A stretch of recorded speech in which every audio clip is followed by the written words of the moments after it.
Eu sou Mônica Nunes, professora do Instituto de Saúde Coletiva, especialmente trabalhando na área de saúde mental e no campo das ciências sociais e humanas em saúde. E eu quero agradecer, na pessoa de Monique Espiridião, o convite da pós-graduação dessa casa, para que a gente pudesse falar sobre um tema que é muito caro para a gente, para o nosso grupo de pesquisa. Foi assim, a gente se organizou de um modo...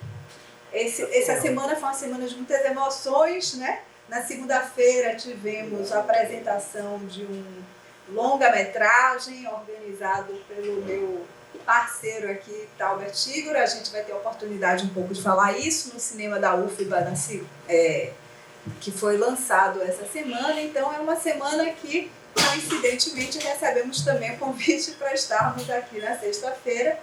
Então, é muito rico poder ter a oportunidade de, em dois momentos diferentes da mesma semana, estarmos falando, né, de o que a gente está chamando aqui da ampliação de linguagens na pesquisa e na extensão pelo meio da arte, né? Só que aqui a gente vai trabalhar isso mais particularmente na saúde mental.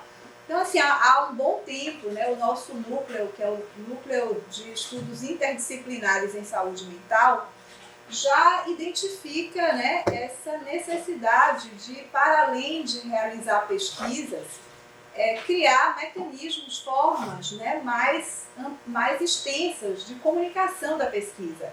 E, com isso, poder atingir um público maior, um público não só de especialistas, o que a gente, em geral, atinge através das nossas publicações, congressos científicos, mas também, né, um público que é muitas vezes formado pelas pessoas que são os nossos interlocutores nas próprias pesquisas. Então, é importante atingir especialmente as pessoas que colaboraram conosco, mas não apenas, porque a gente não faz pesquisa para ficar nos muros acadêmicos, né? A gente faz pesquisa para que possa comunicar, para que possa também, de algum modo, veicular mensagens que são relevantes a partir dos nossos resultados. Porém, não à toa, né, colocamos que é uma ampliação de linguagens não apenas na pesquisa, está com algum problema desculpa, é que aqui deixou de aparecer. Não apenas no campo da pesquisa, mas também na extensão, porque a universidade tem valorizado cada vez mais o espaço que você não só produz conhecimento, mas você intervém, né, junto com populações, com grupos sociais, com espaços, agências. Você também produz práticas, produz estratégias de intervenção. Então, no nosso caso, né, a gente tem um projeto que já vai completar 10 anos de existência, o que é impressionante, nem eu mesma aqui imaginei que o GERAR, que é o grupo a Rede de Economia Solidária em Saúde Mental, que é um projeto que ele funciona aqui na frente da reitoria, numa casa bem bonita na esquina, né? E que, então, a gente também acredita que, através da arte, a gente, nesse caso, não só comunica, não só produz, né, alguns artefatos de divulgação e comunicação, mas também a gente atua pelo intermédio da arte. E é sobre isso também que a gente vai querer falar um pouco com vocês. Tá ruim, né? Então, bom, então aqui eu vou só muito brevemente, porque a ideia é que a gente tenha espaço para, de fato, apresentar esses produtos mais, né, de conteúdo artístico. Então, eu vou só muito brevemente falar da pesquisa, porque ela é uma base de conteúdo para os produtos que vocês vão ver apresentados aqui, isso no que diz respeito às pesquisas. E depois o Talbert, que também eu tenho um prazer imenso, né, de tê-lo aqui comigo. Então, antes até mesmo de fazer a apresentação da pesquisa, eu queria apresentar Talbert, né? Talbert Igor é um jovem cineasta, videasta, fotógrafo da melhor qualidade, tem recebido prêmios né, pelo trabalho que tem realizado.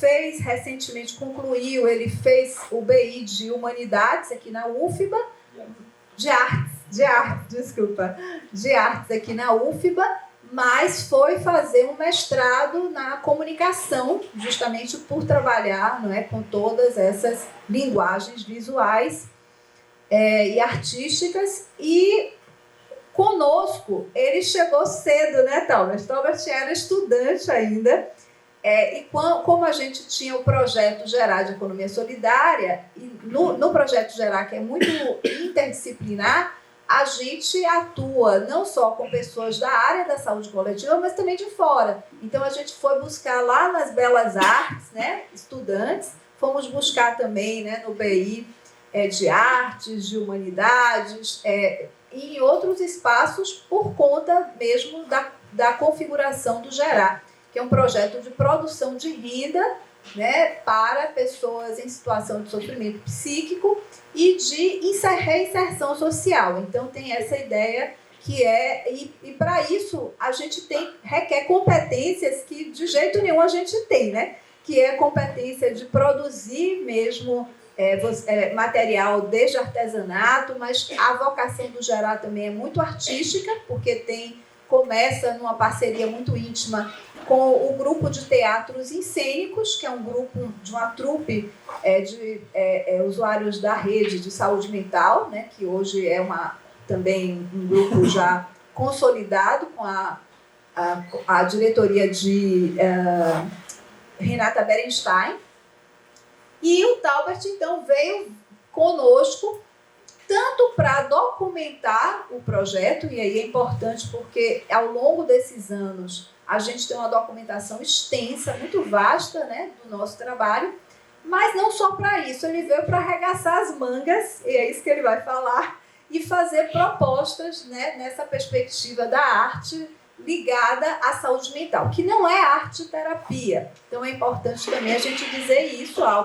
Talbert não é da área da saúde e nem se formou em arte-terapia. Então a ideia também não é nessa perspectiva, mas é numa outra que eu acho que a gente vai poder falar um pouco melhor. E esse projeto, né, que é um projeto aqui que se chama Integralidade, Reinserção Social e Autonomia como operadores de desinstitucionalização para pessoas com sofrimento psíquico e ou uso abusivo de álcool e outras drogas. Ele foi desenvolvido pelo Nizam, né, contando com esse grupo, né, um grupo relativamente grande, no sentido que a gente trabalhou não só com Salvador, mas trabalhamos também com Jequié, né, foi uma segunda cidade, e tínhamos também a participação da UNEB, né, porque trabalhamos também com indígenas Pataxó, em Coroa Vermelho. Então, foram 3 grupos que a gente fez de pesquisa. Um aqui, outro lá em Jequié, pensando numa cidade, né, mais do interior da Bahia, e os Pataxó de Coroa Vermelha, e pensando mais na questão étnica, né, uma variação também nessa. Então, assim, a ideia é que a gente parte desse pressuposto, né, de que essas ações desinstitucionalizadoras, que é uma defesa muito forte dentro do campo da reforma psiquiátrica brasileira, é que não seja uma atuação de deshospitalização, porque deshospitalização você apenas tira pessoas de dentro dos muros e coloca para fora dos muros, mas sem nenhuma garantia de que essas pessoas, de fato, elas serão ressocializadas, elas terão um espaço, né, um espaço social, né, de inclusão. Então, no caso das ações desinstitucionalizadoras, elas são pensadas, né, por diversos autores brasileiros e de outros países como aquelas que você precisa para garantir que elas sejam realizadas de um modelo de atenção que é territorial, que ele atue mesmo no espaço aberto, né, para que ele possa mapear recursos culturais, recursos, né, possibilidades sociais, né, e também as próprias questões relacionadas às determinações sociais do sofrimento e também da recuperação, para que a gente possa, de fato, trazer essas pessoas para voltar a atuar, né, de um modo mais includente. Então, A problemática, então, é que ainda há, mesmo que já tenha sido desenvolvido um conjunto de estudos muito interessante nessa área, não só das reformas psiquiátricas, mas nas ações desinstitucionalizadoras, ainda tinham estudos não muito fortes para falar desses efeitos das ações psicossociais sobre a vida concreta das pessoas, né? Então, às vezes, a gente estuda os serviços, o que eles fazem, a gente estuda, né, as várias estratégias clínicas ou de outra natureza, mas a gente não necessariamente sabe como é que aquelas pessoas que estão tendo acesso agora a esses novos serviços, de que maneira isso interfere, mas mais do que isso, como é esse processo na vida delas, né, que não deixa de ser uma trajetória que é um contínuo, não é uma coisa que, né, estabelece apenas um antes e um depois, mas é um contínuo no sentido de quais são aquilo que a gente chama dos operadores. O que faz operar, de fato, você deixar de ser uma pessoa institucionalizada? Porque as marcas da institucionalização são muito profundas. E, às vezes, elas atingem emocionalmente a pessoa, né? A gente tem ainda uma perspectiva de estigma muito forte, contra o qual você precisa estar sempre se insurgindo. Então, nesse sentido, é importante identificar, através dessas experiências concretas, né, e das falas, do ponto de vista dessas pessoas, quais são essas dimensões que na vida delas foram as mais relevantes. E eu acho que é isso um pouco que a gente gostaria que, através também desses produtos, que vocês pudessem seguir com essas pessoas o que é que elas estabelecem, né, do ponto de vista delas, como os elementos, digamos assim, alguns dos elementos fundamentais e que fizeram pontos de virada na vida. Ou seja, fizeram com que elas saíssem, quer de momentos de vivências intensas, de longa duração de hospitalização psiquiátrica, né? Então, algumas dessas pessoas, de fato, foram psiquiatrizadas por longos períodos.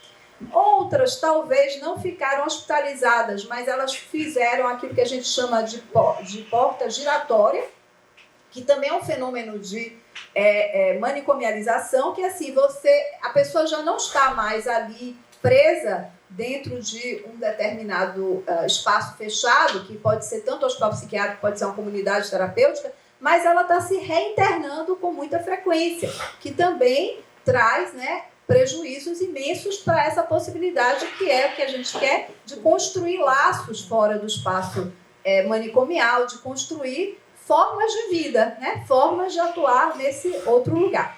Então, o que a Velpri fala, então, é que a gente tem um conhecimento ainda pequeno sobre que desafios são esses, né, dessas ações na vida cotidiana. Então, se você é um ex-psiquiatrizado ou se você ainda está no sistema, mas você já não está mais se internando, né? O que está sustentando essa vida sua fora desse sistema? Então, esse é um elemento que nos pareceu sempre relevante.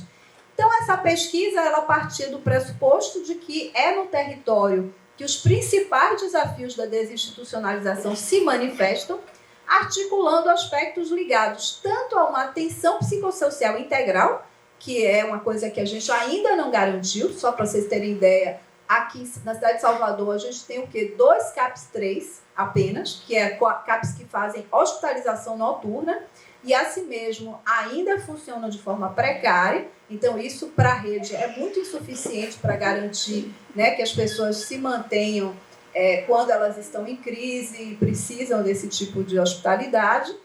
E os aspectos socioculturais, né, que aí envolvem elementos que vão para além do campo da saúde, que é tipo assim, o campo da educação está atento para essas pessoas, o campo do trabalho está atento, o lazer chega até elas, né? O trabalho, será que elas têm formas de voltarem nesse espaço? Então, essa é a ideia, né? Que você tem tanto que o acesso aos serviços de saúde territorializados é um bem bastante valoroso, né? Por isso que a gente luta tanto por ter uma rede mais completa e mais dinâmica. Então, nesse sentido, o acesso é uma coisa que muita gente sequer tem acesso, sequer sabe desses serviços, né?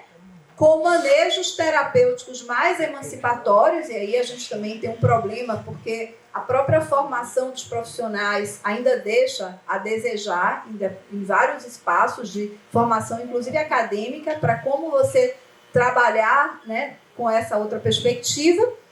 E também em outros aspectos, que hoje a gente acabou de ver uma sessão aqui anterior que falava sobre a cannabis, né? Nessa perspectiva mais terapêutica, do uso da cannabis numa perspectiva terapêutica. Agora imaginem o uso dos psicofármacos, que já está desde a década de 50. Então, desde 1950, a gente já tem psicofármacos que estão aí sendo, né, dispostos de forma legal, mas, no entanto, a gente ainda tem muito pouca ideia de como é que as pessoas que usam esses psicofármacos, elas fazem a gestão dos mesmos na sua vida cotidiana. Então, esse é outro elemento. E, claro, do ponto dos aspectos socioculturais, a gente tem aí dinâmica familiar, redes de sociabilidade, condição social, para onde voltam essas pessoas, onde elas ficam, né, inseridas, onde elas moram, né? Então, tem muitos aspectos aí que nos interessaram de estar estudando com um pouco mais profundidade. Então, dentro das experiências dos sujeitos, a gente usa aí um autor, Michel Desserteau, que ele fala de estratégias e táticas. Ele fala de estratégias pensando numa perspectiva mais institucionalizada, ou seja, quando a política de saúde mental resolve implementar uma rede de atenção psicossocial, isso é uma estratégia. No entanto, como usar essa rede de atenção psicossocial pelas próprias pessoas pode ser táticas, podem ser que ela use, por exemplo, o CAPS de um lado, mas ela vai buscar também auxílio em outros espaços, por exemplo, no candomblé, por exemplo, na igreja evangélica, por exemplo, né, nas redes de sociabilidade. Então, esses são elementos que ela vai articular dentro de uma necessidade muito particular, né, muito própria, para garantir o que a gente está chamando desse processo de desinstitucionalização. E a gente coloca desinstitucionalização com aqui eu não botei não, mas antes, entre parênteses, porque, às vezes, a institucionalização ou a manicomialização, ela pode acontecer em céu aberto.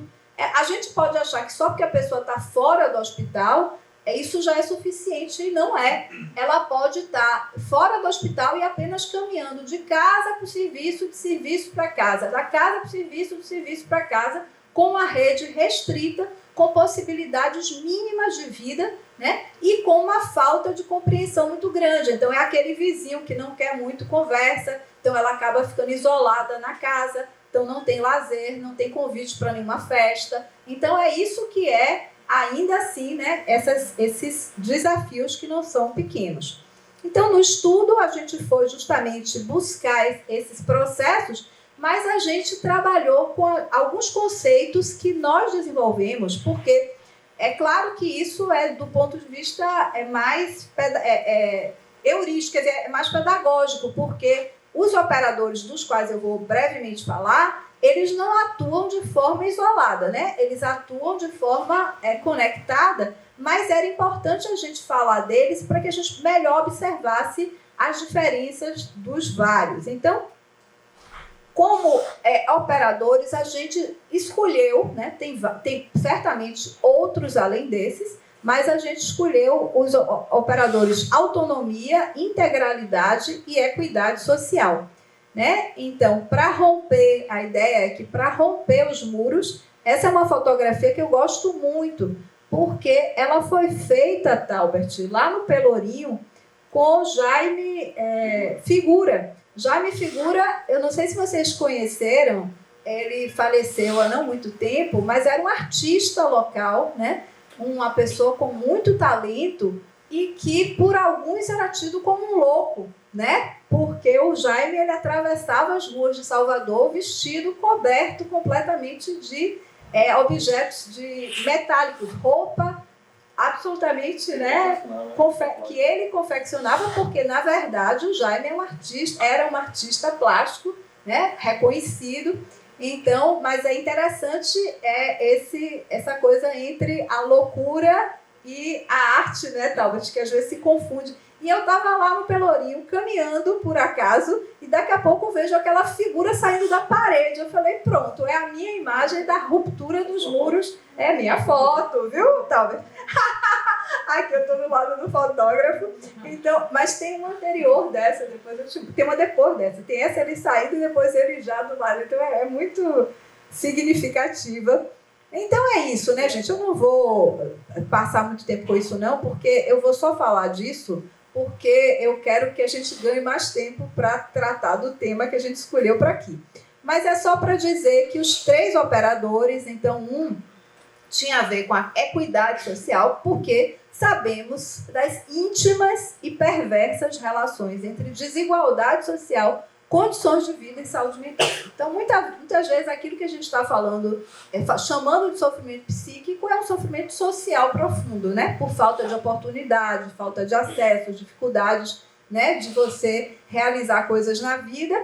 Ou a gente sabe também perda de emprego, né? Ou relações conturbadas também. Enfim, tem muitos aspectos. Então, a gente queria, de fato, olhar esse aspecto da desigualdade social, né, como um elemento que a gente tratasse com mais carinho, né, e até para pensar no contraponto com a ideia da promoção da saúde, né, ou então as dificuldades trazidas pela falta de oportunidade, de acesso, pelas marcas de opressão que podem ser o racismo, né, que podem ser a violência de gênero, que podem ser o classismo, né? Essas marcas de violência e suas interações, a gente estava querendo ver também de que recursos as pessoas dispunham, né? Então, os operadores são sempre vistos dessa maneira, né? Aquilo que para eles opera de forma negativa, mas como é que as pessoas produzem suas táticas.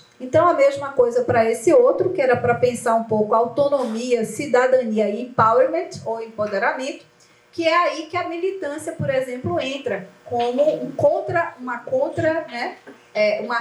digamos assim, um mecanismo de resistência, um mecanismo de atuação para você garantir a cidadania e para você garantir a reabilitação, aquilo que a gente chama de reabilitação psicossocial. Então, a gente vai ver também, em alguns dos nossos atores e atrizes, a militância talvez tenha sido o que fez a vida mudar. Aliás, isso é muito interessante de pensar que, às vezes, tem pessoas que estavam numa situação muito profunda de mergulho no sofrimento, na falta de perspectiva, e aí a luz acendeu quando entraram numa associação e começaram a, de forma coletiva, né, produzir atuação. E o último que eu quero falar é o da integralidade de saúde, que a gente está aqui no ISC, e defender uma RAPS forte, uma rede de atenção psicossocial forte e de qualidade, porque não é só porque ela está implantada que ela funciona com qualidade, não é? É algo que é muito relevante, porque muitos dos problemas que essas pessoas ainda enfrentam é exatamente pela precarização, e aí desde os vínculos trabalhistas até a forma como, né, os profissionais atuam.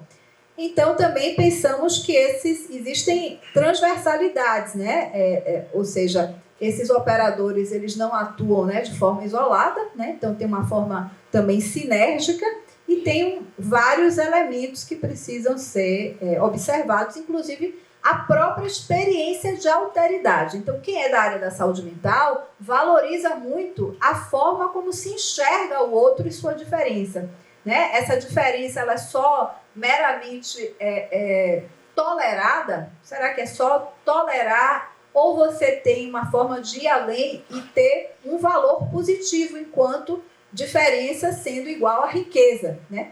Algo que nos traz aprendizagem, né? Então, a gente fez aqui, isso aqui eu não vou falar para vocês, porque é mais se fosse uma coisa da pesquisa, mas a gente tentou fazer as articulações entre os vários operadores.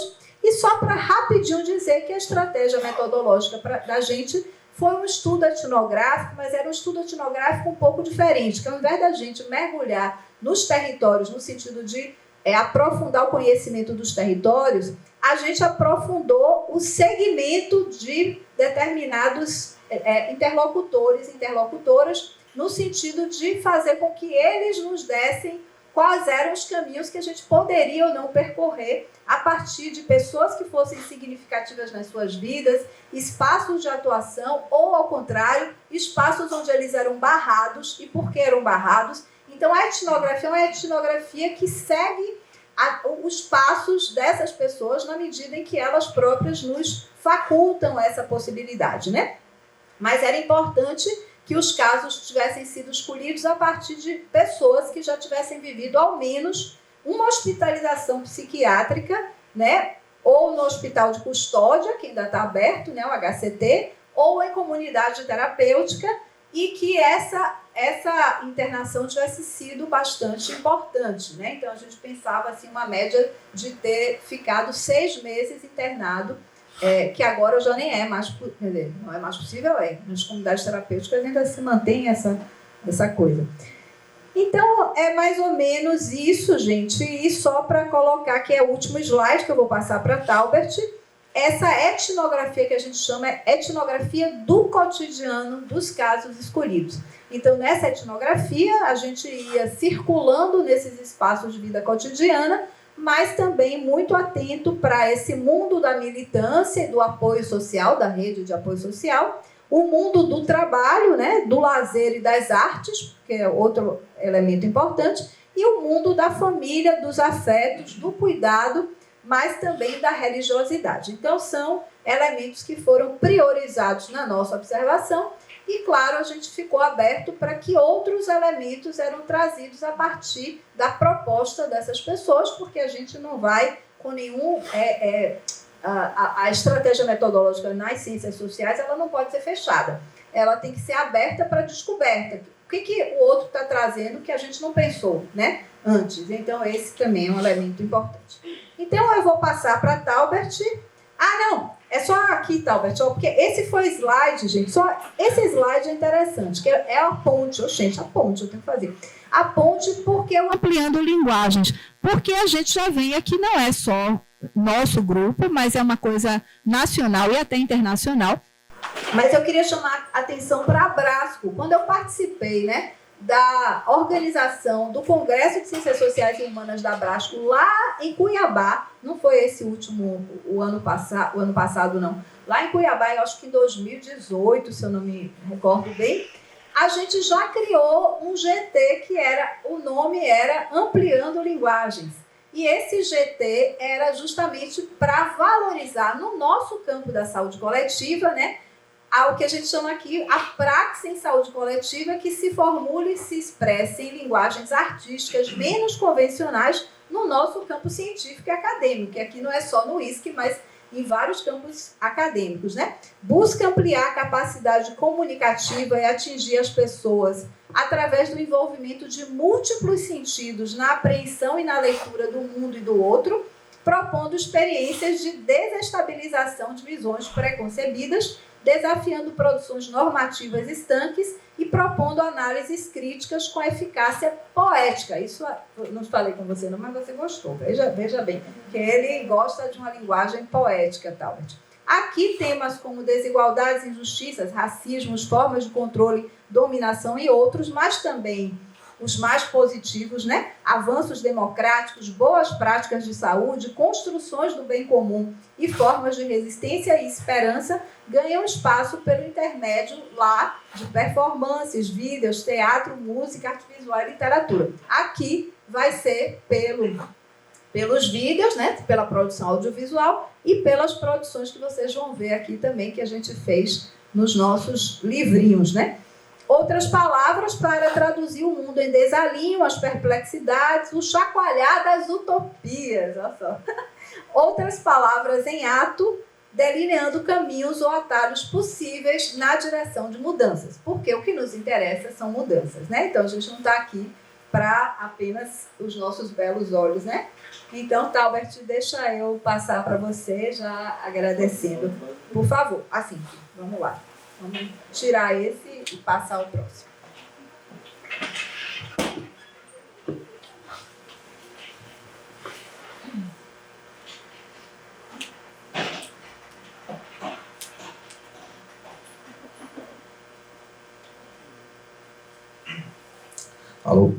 Bom dia a todo mundo. Queria primeiro agradecer, Mônica, pelo convite. Muito feliz de estar aqui, retornando aqui ao ISC, depois de um tempo já, né? E agradecer... agradecer a presença de vocês aqui hoje no auditório e que está acompanhando também em casa pelo YouTube. Dizer um pouco da minha trajetória. Eu vim aqui para a UFBA em 2012, venho do interior da Bahia, do sertão da Bahia, de uma cidade chamada Cipó, e vim cursar o BEI de Artes, né? Então vim com essa... imaginando que eu ia trabalhar com algo que eu gosto bastante, que me interessa bastante, que é a multidisciplinaridade. E no decorrer do BEI de Artes eu fui desenvolvendo linguagens, fui me aprofundando, fui trocando experiências dentro da UFBA e fora dela também, porque a UFBA propõe essas trocas para fora do espaço acadêmico, né? Através das CCS, por exemplo. Então eu fui desenvolvendo a CCS de memória e identidades na UFBA, lá na Facom, e fui fazer essa formação no BEI de Artes com formação em cinema e audiovisual pela UFBA, né? E aí, nesse período que eu estava no BI, eu vi um convite assim, para fazer uma entrevista para uma bolsa, né, do projeto que eu não conhecia, Rede Gerar. Mas é uma área que eu já me interessava, embora eu não tenha formação acadêmica em saúde mental, mas eu me interessava bastante. Pensei até em cursar psicologia em algum momento. E eu vim para cá, entrei aqui no ISC pela primeira vez em 2015, né? Então vim fazer essa entrevista com Mônica, e aí deu certo, e eu fui trabalhar na Rede Gerar como fotógrafo e videomaker, né? Documentando essas oficinas e essas atividades que estavam começando, né? Em 2015. Então eu venho desse lugar e depois eu estou finalizando outra graduação em produção cultural e fui fazer um mestrado também no pós-cultura da UFBA em Cultura e Sociedade, né? E fui fazer outras coisas também nesse sentido. Mas aí eu cheguei na Rede Gerar e fui desenvolver essas experiências na prática e fui muito interessado em construir, né, nessas construções. E aí, desde 2015 que eu venho desenvolvendo esse acervo audiovisual e fotográfico das atividades que aconteceram e acontecem na Rede Gerar. E esse acervo ele é muito importante não só para a memória do projeto, mas para as iniciativas da luta antimanicomial na Bahia e no Brasil, né? Então, esse acervo ele dialoga com as referências daqui, com as ações que acontecem aqui. Então, é muito importante nesse sentido. E também no sentido das pessoas se verem, se reconhecerem, tanto nas fotos quanto nos vídeos. Essa foto, por exemplo, é de uma exposição que aconteceu, que está permanentemente lá na Casa Gerar, que é bem aqui em frente à reitoria da UFBA. E aqui são algumas pessoas convivas dos CAPs que estão se reconhecendo, né? Então toca nesse lugar do se reconhecer, do pertencimento, da colaboração coletiva, né? Então não é uma coisa que está distante deles, de todo mundo, a gente está construindo junto.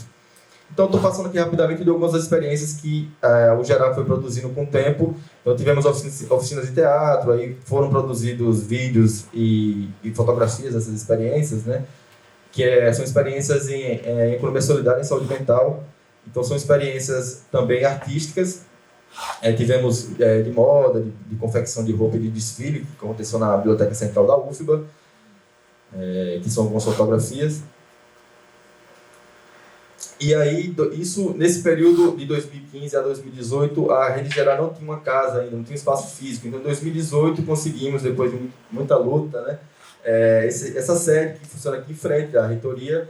E aqui é uma fotografia da abertura da Casa Gerar. Então, vocês estão vendo ali que tem uma exposição fotográfica. Então, tem essas trocas que estão lá presentes na casa, né? Além dos trabalhos que são produzidos lá artisticamente, tem esse conteúdo do projeto, né, fotográfico e audiovisual.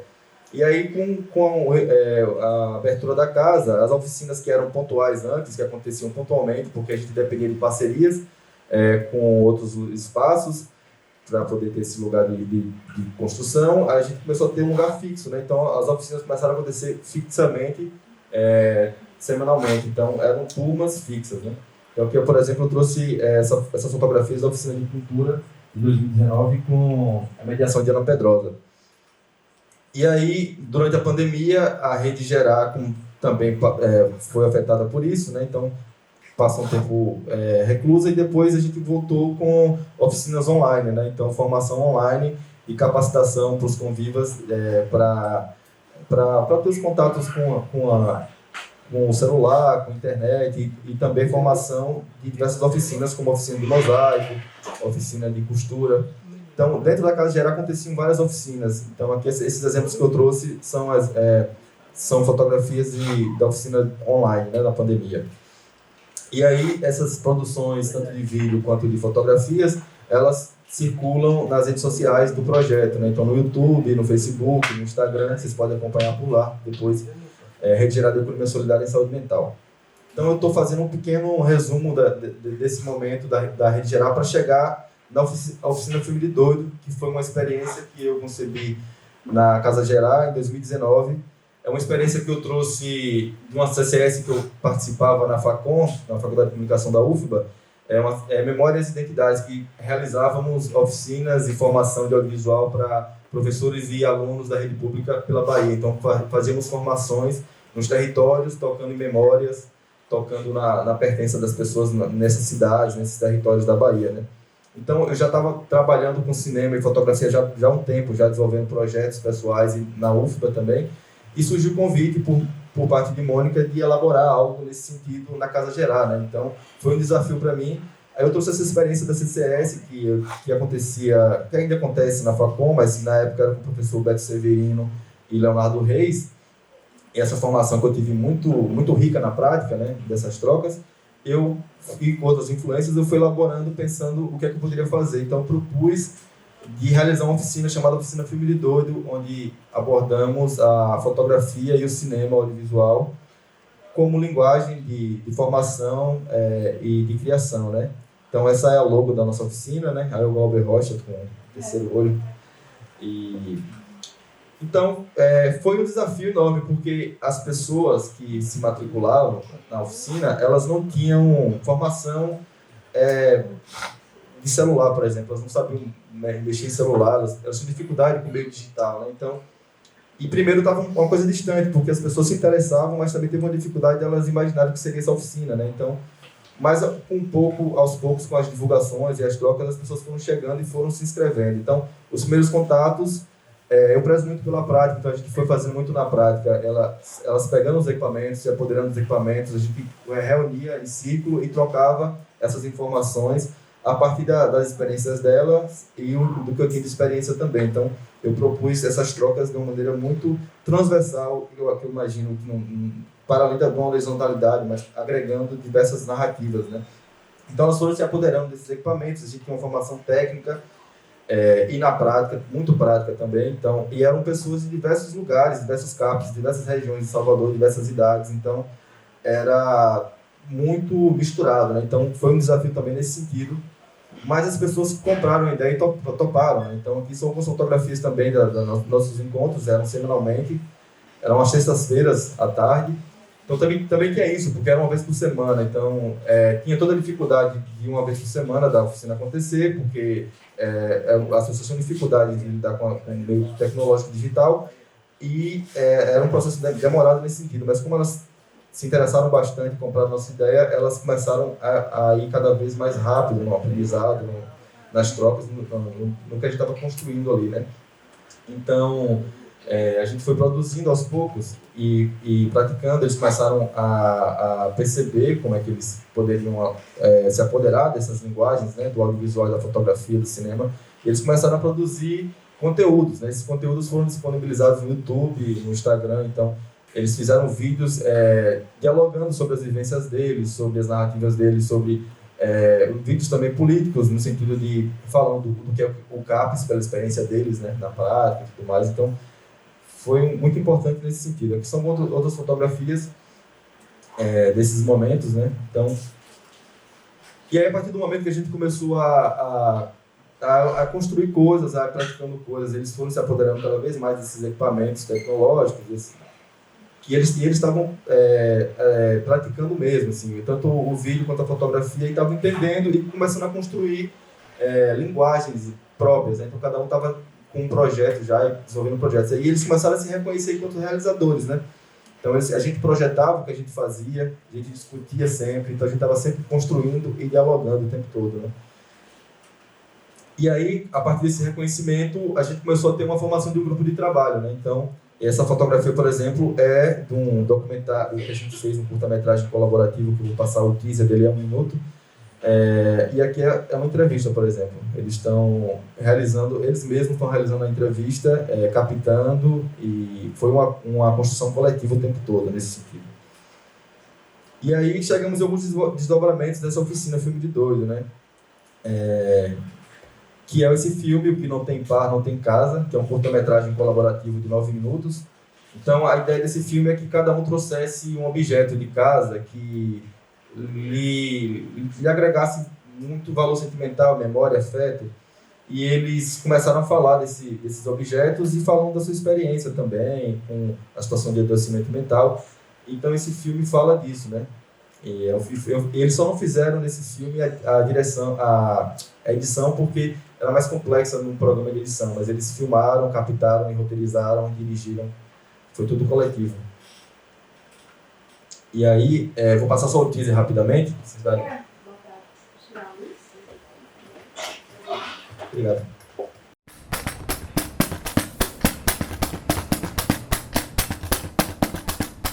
Esse samba é pra você.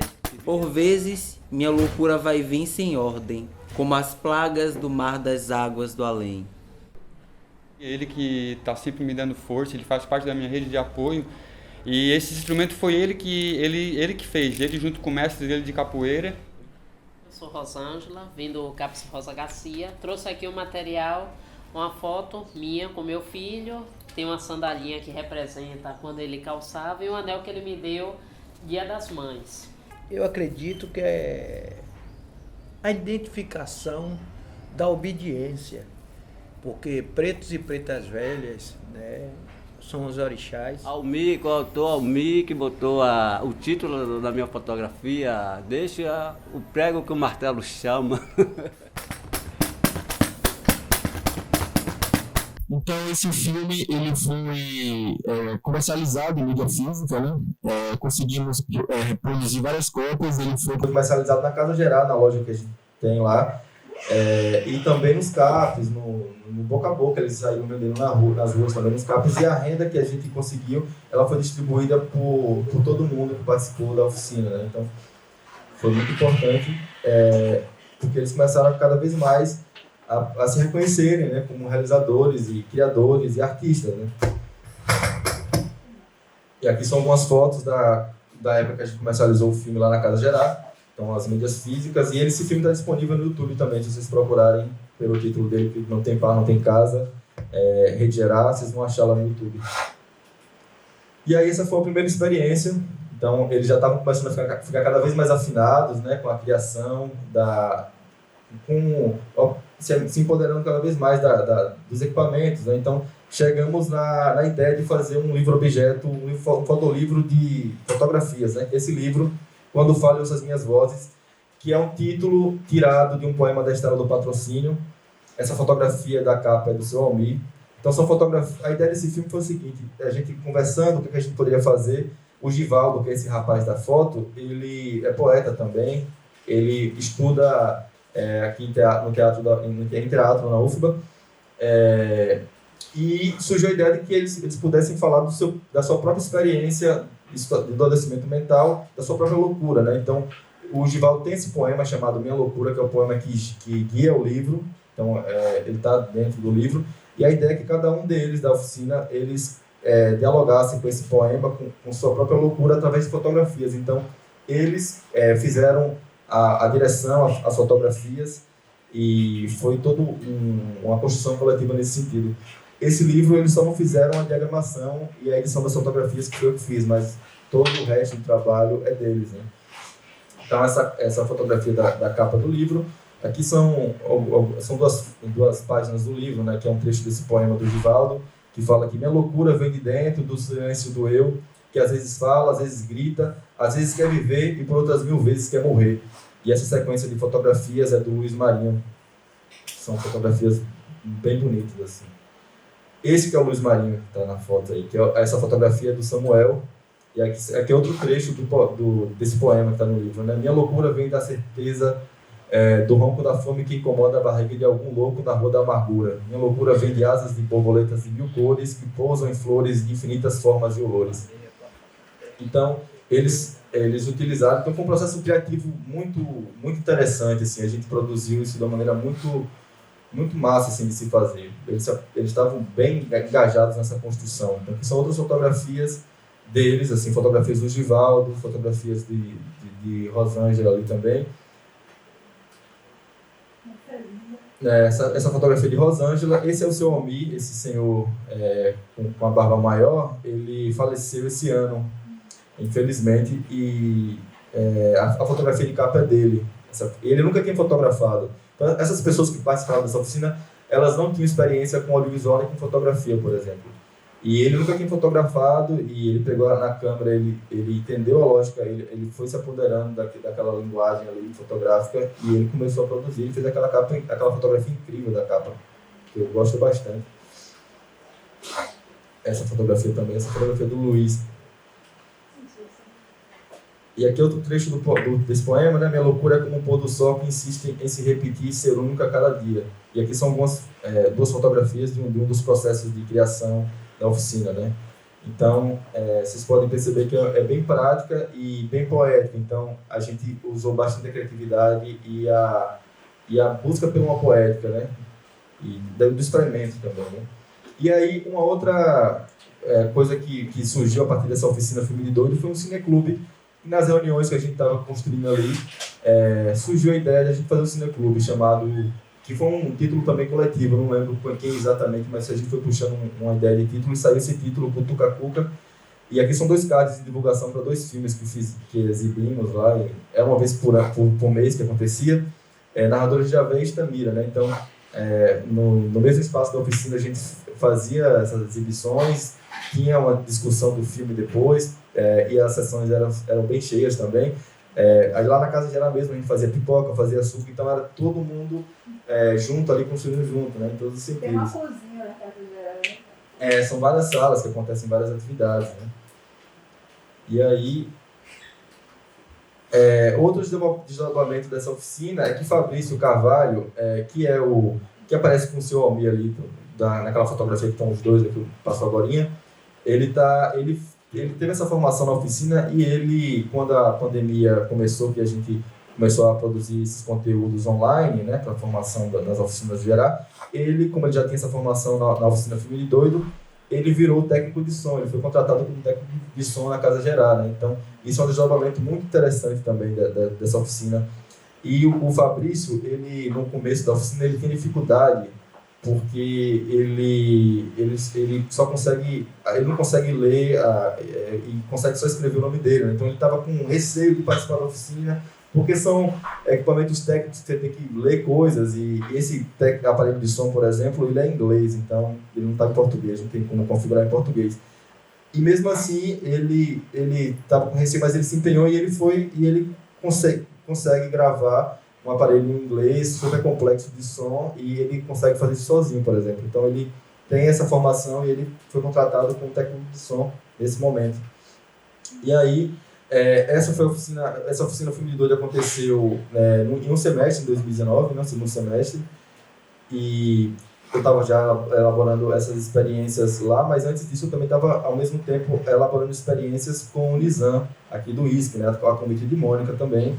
Então, dentro dessa experiência, a gente produziu alguns trabalhos artísticos, né, nesse sentido, dialogando com a pesquisa acadêmica e buscando essa poética, essa construção de outra maneira, né? Então, elaboramos esses 2 livros, que são livros que têm produções poéticas de convivas da pesquisa do Nizam, aqui de Salvador do interior, e fotografias também minhas, e um dos livros tem fotografias minhas, e o outro ele foi ilustrado por Ana Pedrosa, que também trabalhou na Rede Gerá, e vem da experiência da luta antimanicomial mineira, né?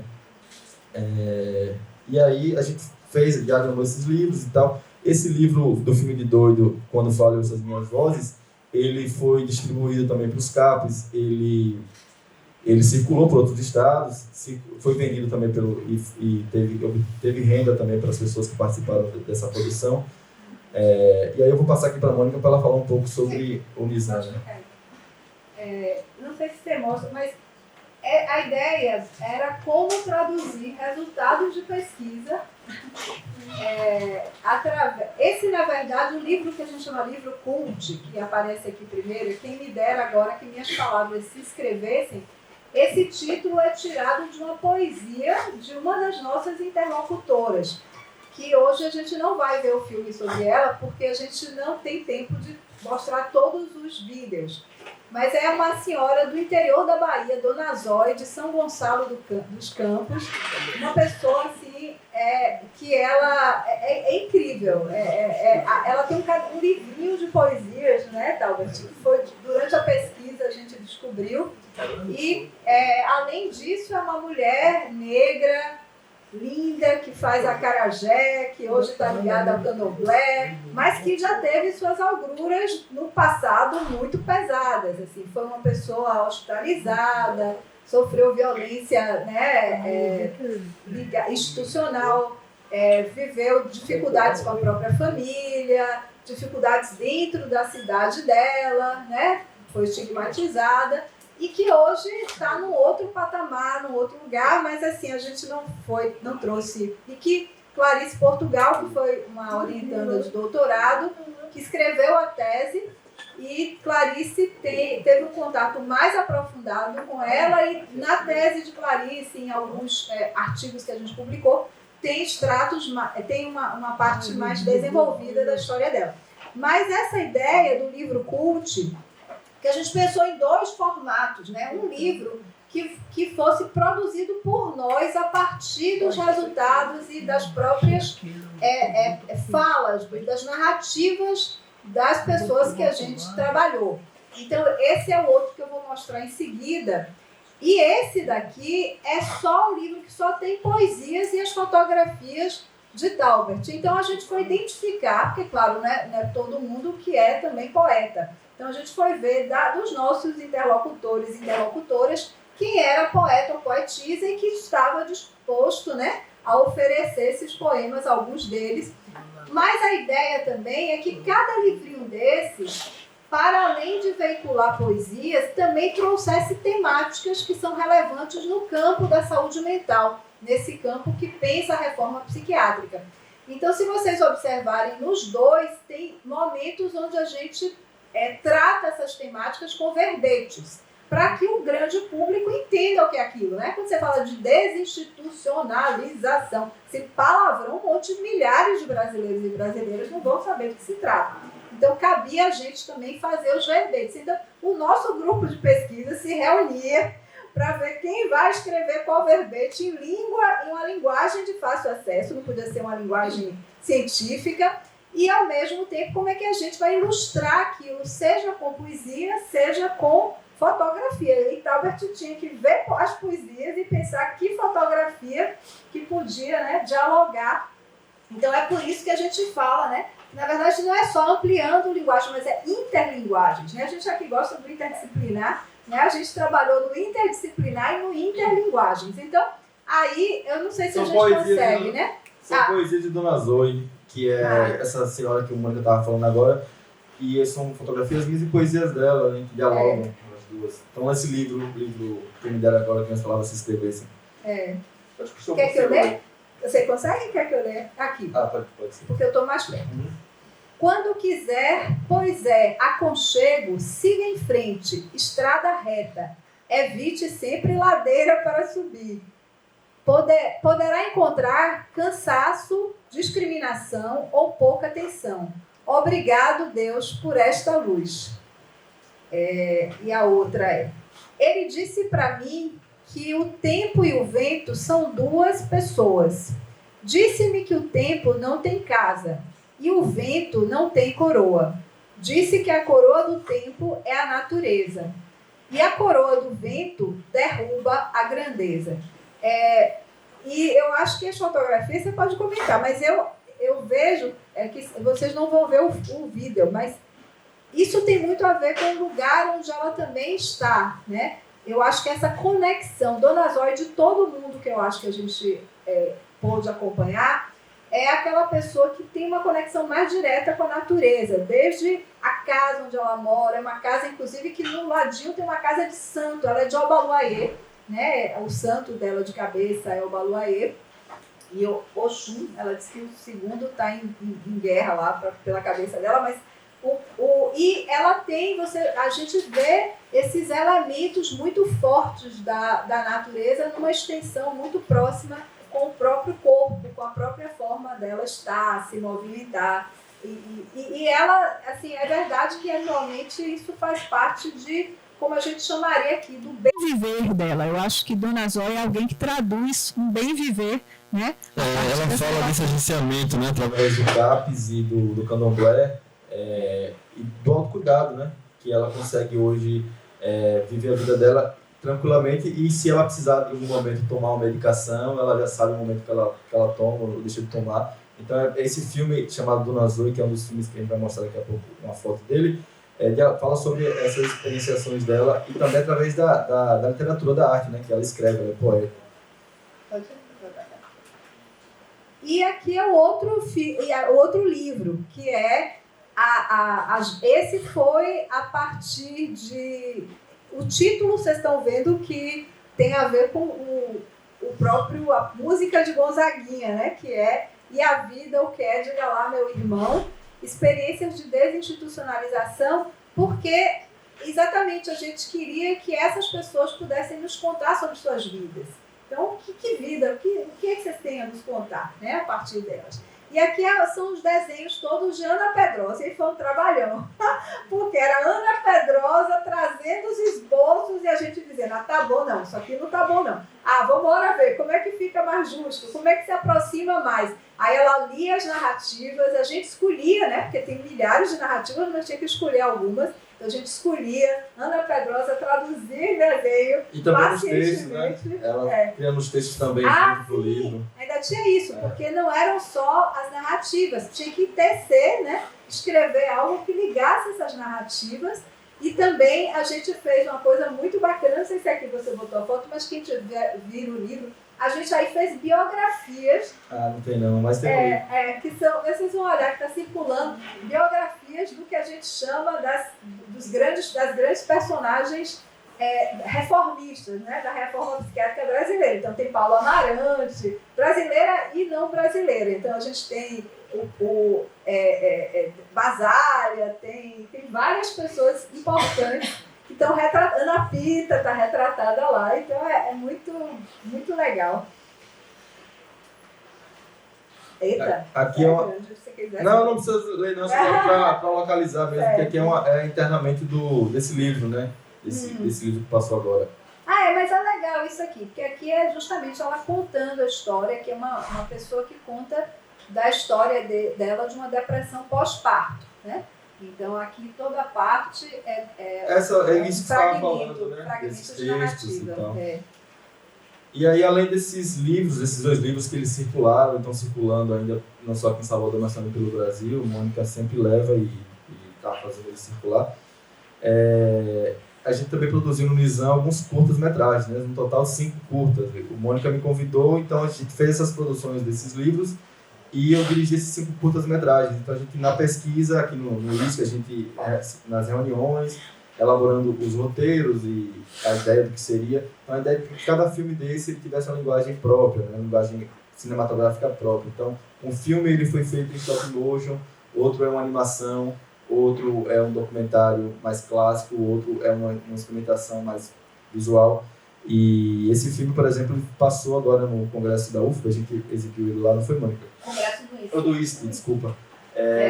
O Monstro Brilhou Comigo, que é a história do Raimundo, né? Raimundo, ele fala dessa experiência dele com o teatro, com o candomblé e como ele e com o CAPS, né? Como ele se agencia hoje. E foi bem bacana essa experiência desse filme. Você quer falar um pouco sobre ele? Ele a gente decidiu que não ia passar de novo, porque muita gente assistiu, a gente achou que ia ser um pouco de repetição, mas sem sombra de dúvida é um filme, eu acho, exuberante, porque ele conta de uma forma muito sintética e eu acho que Talbot conseguiu traduzir também, ele consegue, a partir de um monólogo, é uma passagem mesmo, né, de o que a gente chama, na nossa linguagem mais, seja da psiquiatria ou ele sai de uma vida que é mais um solilóquio, né, que é uma coisa onde ele está voltado para si mesmo, dentro da sua loucura e da sua tormenta, né, onde o monstro é aquele ser que o atormenta, para um momento de coletivização da loucura e compartilhamento do sofrimento, e com isso ele consegue um espaço de liberação, né? Que ele mesmo diz, o monstro fugiu, o monstro foi embora, eu nunca mais quis ficar comigo. Então, é um livramento, né? É um sentimento de livramento que eu acho que é muito interessante e mostra como o próprio CAPS teve importância. Ele fala do CAPS, que é importante a gente trazer isso. E para a gente da reforma, isso é precioso, porque são pessoas fazendo seus depoimentos, né, sobre aspectos do que justamente a gente fala, o que é esse cuidar do lado de fora, o que é essa necessária inclusão na sociedade para que, como qualquer outro ser humano, você possa ter o direito a viver o seu sofrimento e ultrapassá-lo, né, e resistir a ele mesmo. Né? Essa que é a Dona Zoe aqui, que a gente estava comentando. Esse é um documentário dela que a gente também não vai passar hoje. Por questão do tempo, a gente vai passar outros 2 filmes, né? Então, esse filme foi feito lá em São Gonçalo dos Campos, e aí na casa dela e no espaço que ela frequenta da casa do trabalho, que ela vem na Carajé também.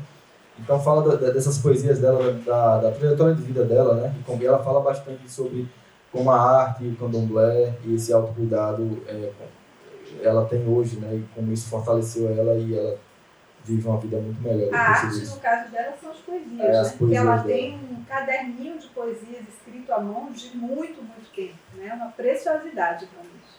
Né?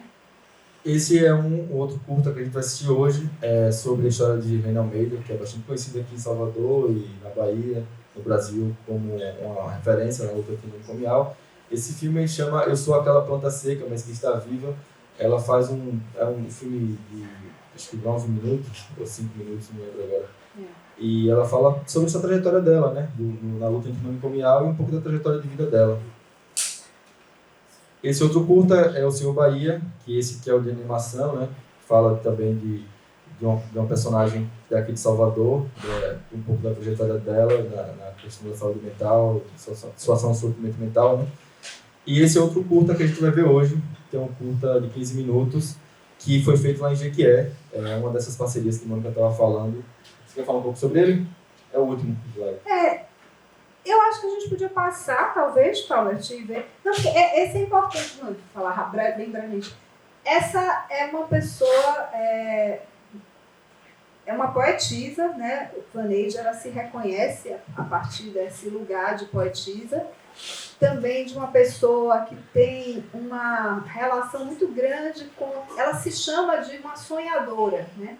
Ela diz que ela está no mundo como no mundo também dos sonhos, onde ela produz ficções. Ela produz ficções, né? Ela tem personagens com as quais ela dialoga, e essas personagens estão no mundo com ela também, né? Interagem com ela. Mas, por um acaso infeliz, ela teve um diagnóstico de transtorno bipolar.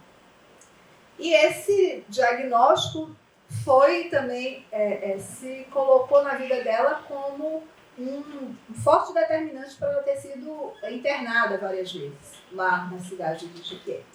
Né? E por mais que ela, e vocês vão ver, tenha tido uma trajetória de desinstitucionalização parcial, eu diria, porque ela conseguiu ser tratada pelo CAPS, ela tem uma vida intensa fora também, mas ela nunca escapou completamente disso que era essa relação psiquiatrizada com a vida. E, atualmente, eu não tenho a menor dúvida que isso também interferiu no desfecho. Vaneide, ela morreu muito cedo, né? Pouco tempo depois, uns 2, 3 anos depois da gente ter ido lá.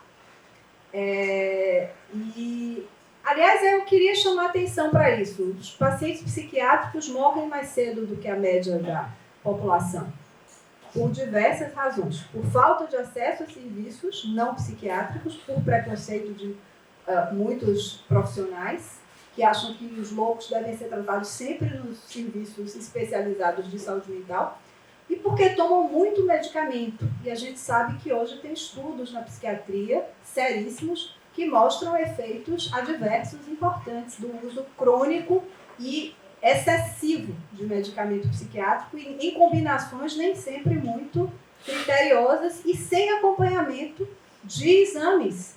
Essas pessoas tomam, se vocês chegarem em vários serviços, vocês vão ver que não existem exames complementares, exames para fazer seguimento dos usos dos medicamentos psiquiátricos e, para além disso, das outras comorbidades, porque como acho que é a Elis Leide que gosta de dizer, eu tenho um corpo. O meu corpo pode ter hipertensão arterial, pode ter diabetes, meu corpo pode ter várias coisas, e esse corpo é muito pouco visto. Então, há uma tendência, e aí epidemiologicamente registrada, de uma maior mortalidade precoce das pessoas que têm transtornos mentais. E Vaneide é uma delas, né?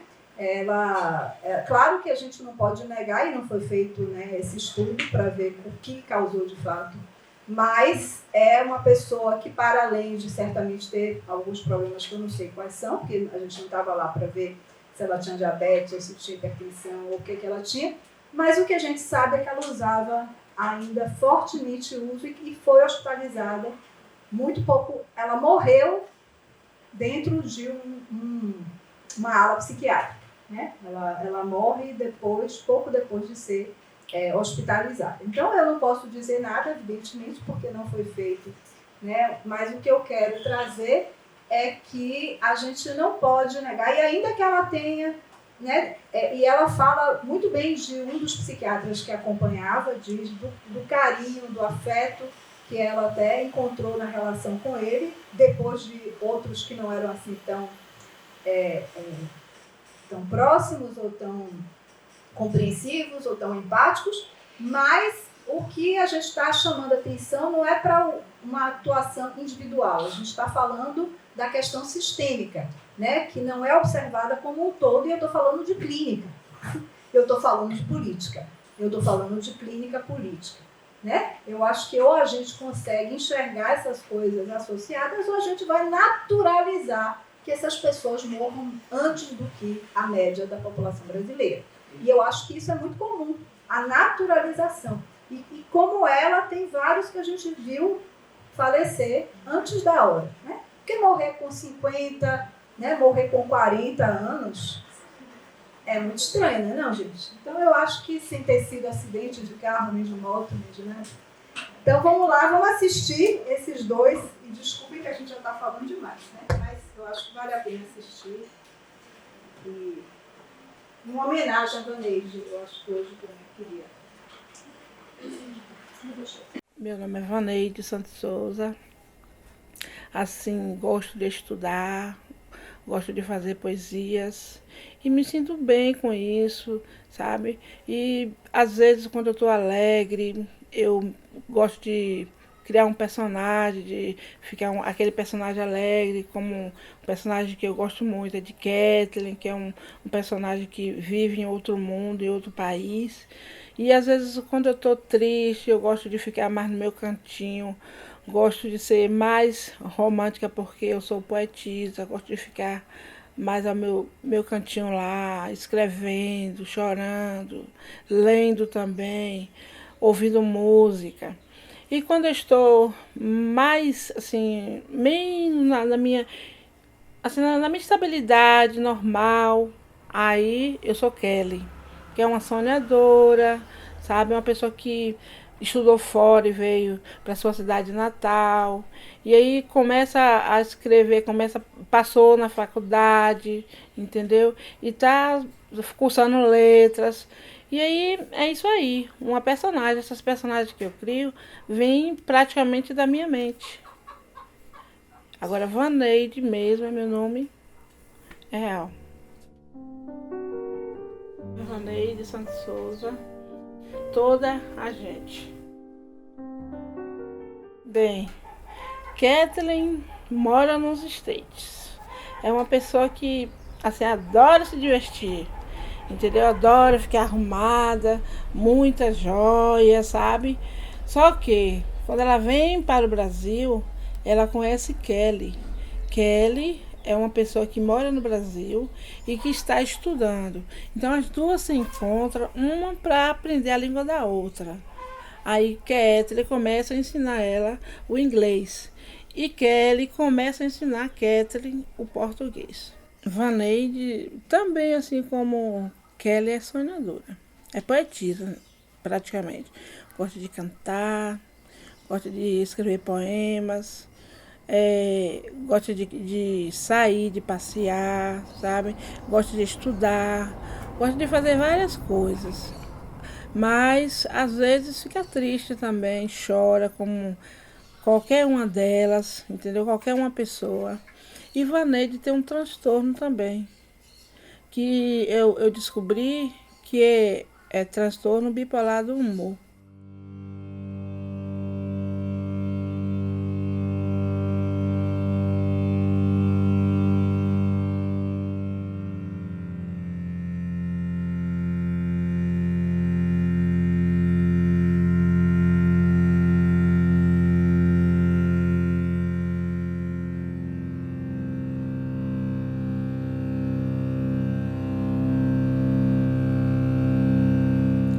Bem, meu primeiro surto começou quando eu estava com 11 anos, trabalhando em uma casa de família, eu sou babysitter, e estava olhando uma criança. E daí aconteceu um novo imprevisto comigo, eu fiquei com medo de morrer, uma coisa banal, mas eu fiquei com medo de morrer. E aí saí correndo, pedindo para a dona da casa me internar, me levar para o médico, que eu estava morrendo. Só que ao invés dela procurar entender, ela também não sabia o que estava acontecendo, ela me trouxe para minha casa. Daí eu não lembro mais nada, só lembro que já estava na psiquiatria. Daí então foi momentos terríveis para mim, porque a psiquiatria naquela época era totalmente diferente do que era hoje, era coisas... Hoje ainda amarram a gente, mas eu só vivia amarrada, só vivia dopada, eu não andava, sabe? Eu ficava toda hora caindo, eu brigava com outras pessoas. Na época, o modelo de psiquiatria era horrível, tinha uns quartos fortes, assim, que se a gente brigasse lá dentro, ficava presa lá, comendo por debaixo da porta, bebendo por debaixo da porta, ficava vários dias lá dentro. E assim, era horrível mesmo. Aí eu me sentia assim presa, totalmente um bicho lá dentro. E daí foram passando os tempos, eu sempre internada, fiquei tomando pavor da psiquiatria. Dessa hora em diante, ela começou em cima da cama, e a história da cama para o internamento, do internamento para casa, e nós sofreu bastante, e nós sofreu muito. E aí agora, quando ela foi levantando, o primeiro tapa que ela deu foi numa colega muito dela, chegada, amiga mesmo. Depois ela deu outro tapa na avó, que era da amizade. Ela veio começando batendo assim, aí agora nós começamos a apanhar. Ela batia nos irmãos, ela tirou sangue nos irmãos, ela tirou sangue em mim, mas só tudo quando ela estava no problema. E tirante disso, quando ela está normal, não tem pessoa melhor no mundo para nós. Essa é minha família, minha mãe e meu filho, minha mãe Jade, meu filho Gabriel, primeira, segunda e terceira geração. E eu quero falar que é muito importante estar aqui no meu lar, nessa harmonia, nessa felicidade. E assim, a minha família é uma família muito unida. E que me ama, que eu amo todos eles. É um momento único esse daqui. Os outros não estão aqui, mas eu queria que estivesse aqui também, para ficar nessa harmonia também, que nós já fizemos muitas festas juntos, já comemoramos. E assim, é gratificante mesmo.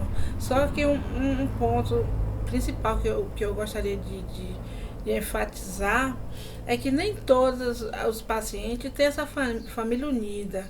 Eu gostaria assim de deixar claro que na minha família eles me apoiam, me apoiam muito. Mas tem família que os pacientes não têm essa certa liberdade. Eu tenho liberdade de sair com eles em certos lugares, me divertir, ir, por exemplo, ir para uma praça, ir para uma igreja com eles. Mas tem paciente que é excluído, que é mantido num quartinho do fundo. Outros que são privados de participar de reuniões junto com a família. E é isso aí, eu acho que a família devia agregar mais. Porque se a sociedade lá não aceita, a família, que é a base de tudo, tem que dar amor e acolher bastante.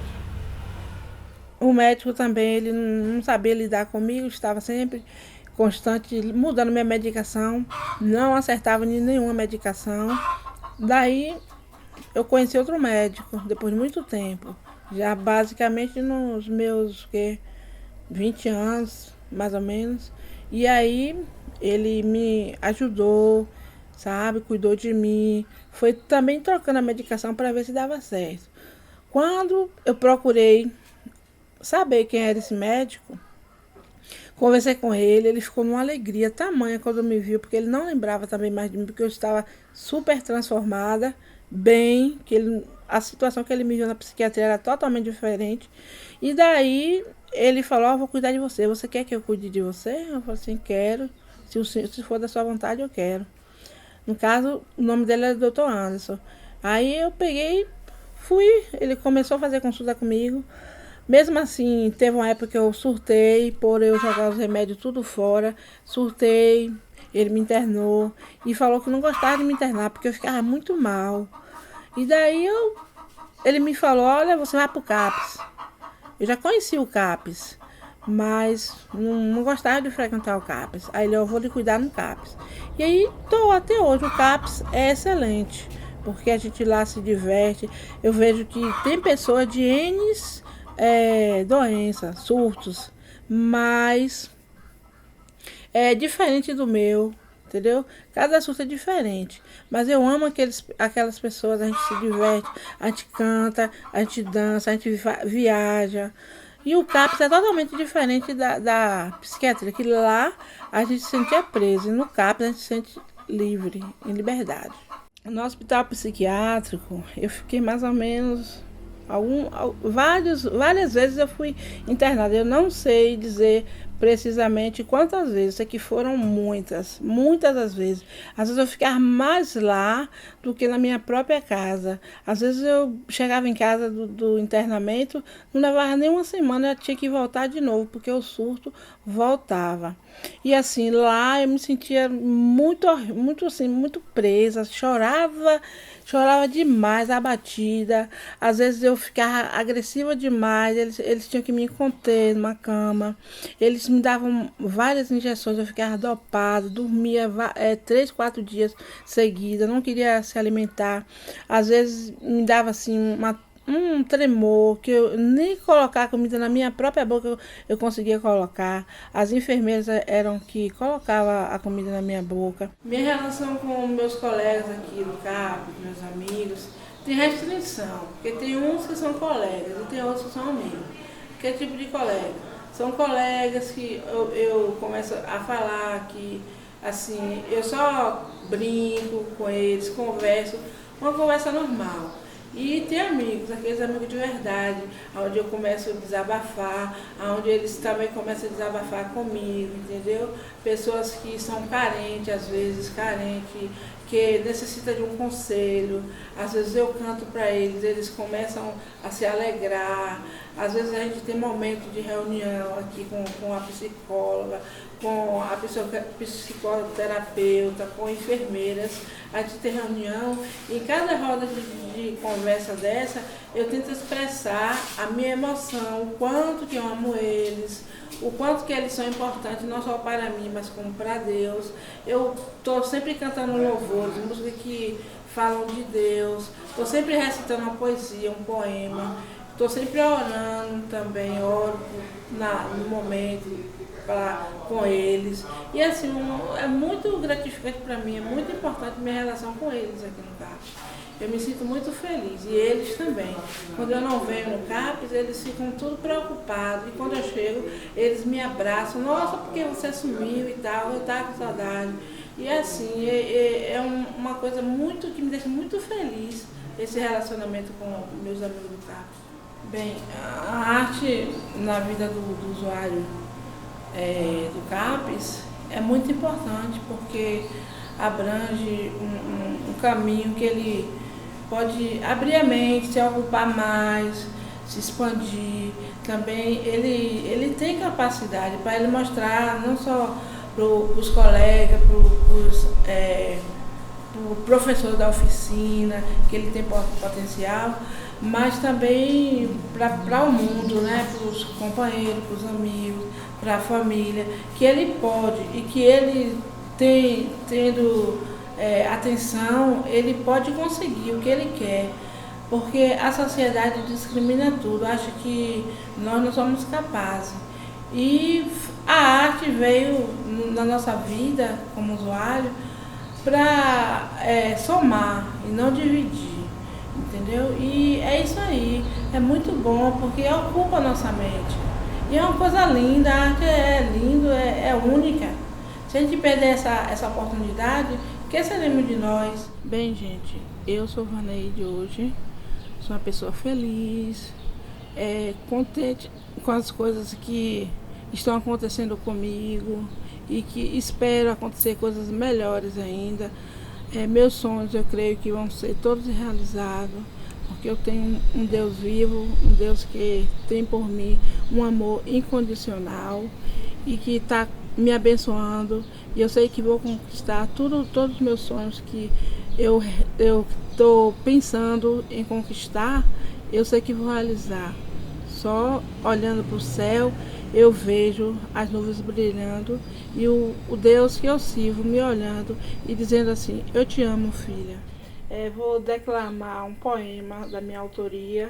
O poema significa muito para mim porque é relacionado a 2 amigos que estão aqui comigo e que um eu já conheço, o outro conheci hoje, assim, pessoas especiais, maravilhosas que foram comigo hoje. Então é um poema que eu fiz relacionado a ele, pelo meu sentimento. O título é Toda a Gente. Tem gente de toda maneira, gente que ama e gente que sofre, gente que fala bem e gente que fala mal, gente que ri e gente que chora, gente pobre e gente rica, gente de toda cor, raça e etnia, gente que só quer ajudar e gente que quer atrapalhar. Ora, aqui na minha frente tem uma gente que só quer me ajudar. Beijos para Matheus e Elka.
sou impossível com tudo. Eu não nasci para ter homem, não nasci para mandar. Eu não nasci para ser mandado, eu nasci para mandar.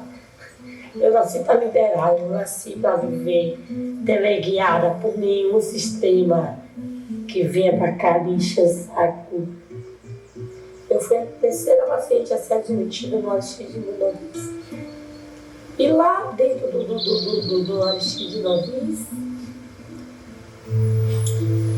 eu conheci Eduardo Araújo. Porque o Eduardo me dizia, amiga, de outra forma. Pode ser de outra forma. E assim, no sanatório, no Juliano Moreira, tomava muito eletrochoque junto com o Eduardo. Lá a gente não era amigo. E tinha Sônia lá também, que mora na residência.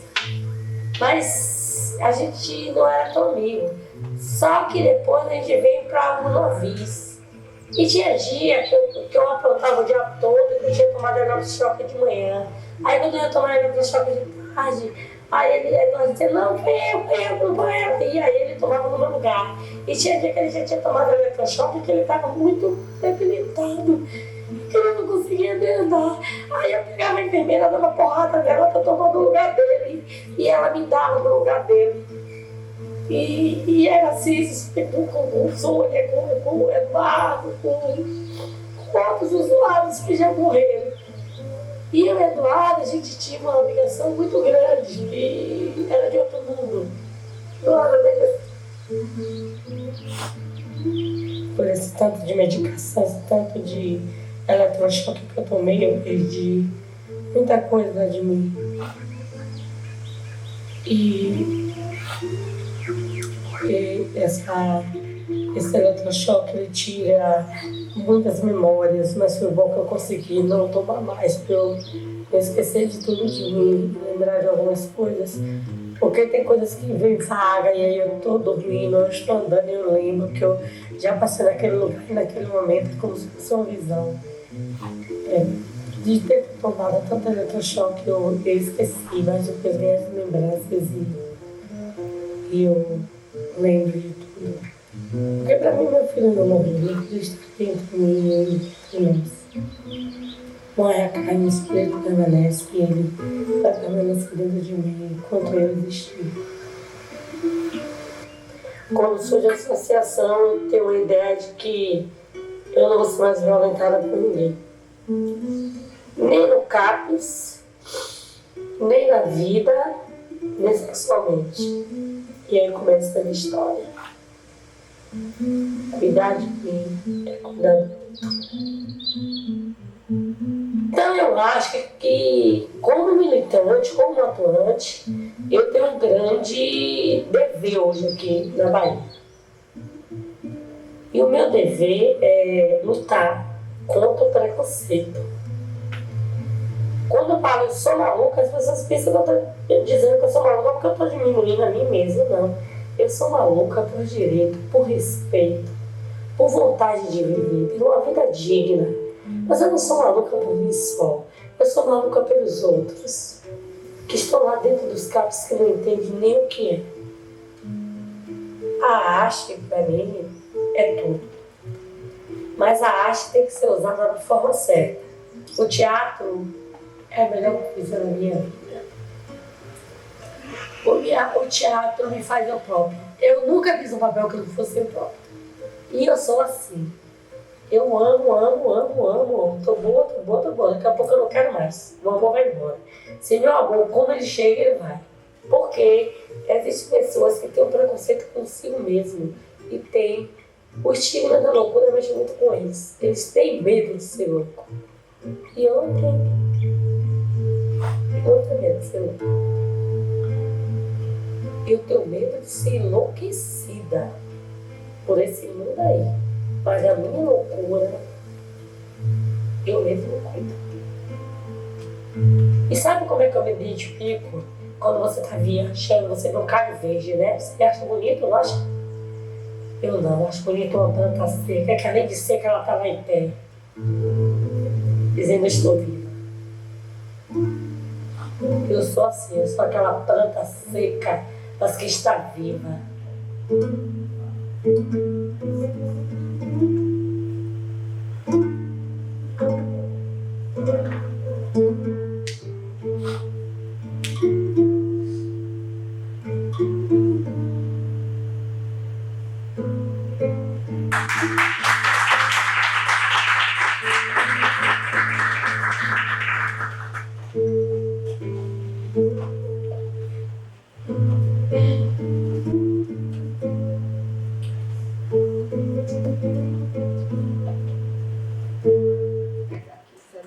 porque Egberto me falou que podia ter alguém mandando alguma coisa.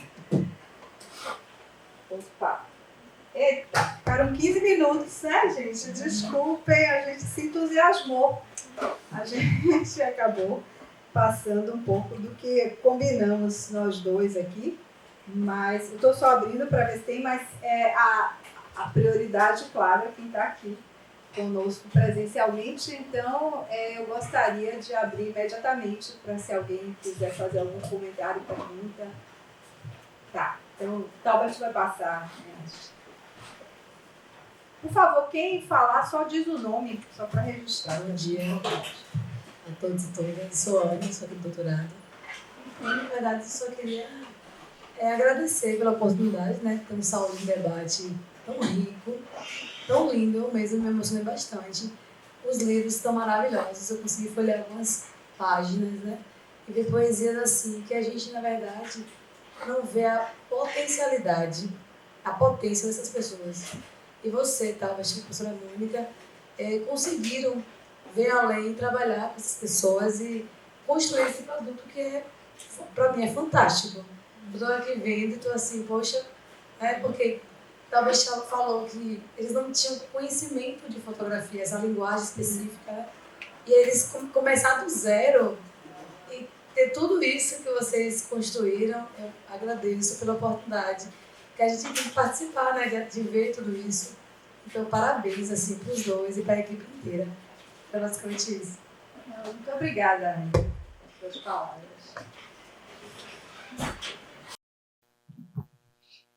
Eu sou Lívia, também sou do doutorado. Eu trabalho no CAPS e assim, eu fico muito feliz quando eu vejo que os nossos usuários eles estão sendo mostrados, principalmente porque a gente percebe um estigma cultural que é como se eles não tivessem outras habilidades.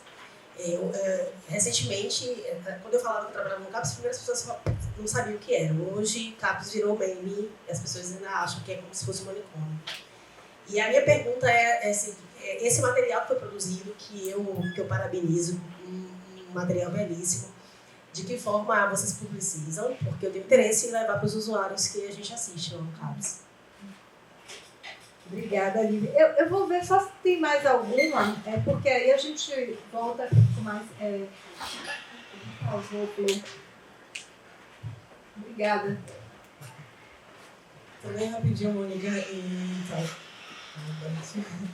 é só para agradecer também muito a oportunidade de conhecer esse trabalho incrível, e realmente um trabalho bem diferenciado, né?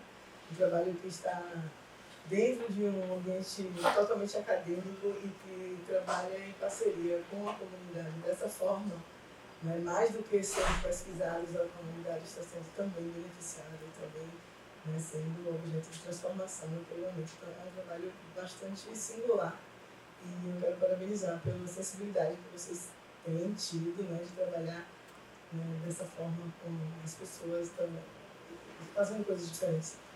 E daí, além de parabenizar, eu fiquei muito curiosa assim, de ouvir um pouquinho sobre o retorno que essas pessoas dão para vocês. Eu imagino que sejam retornos mais frequentes.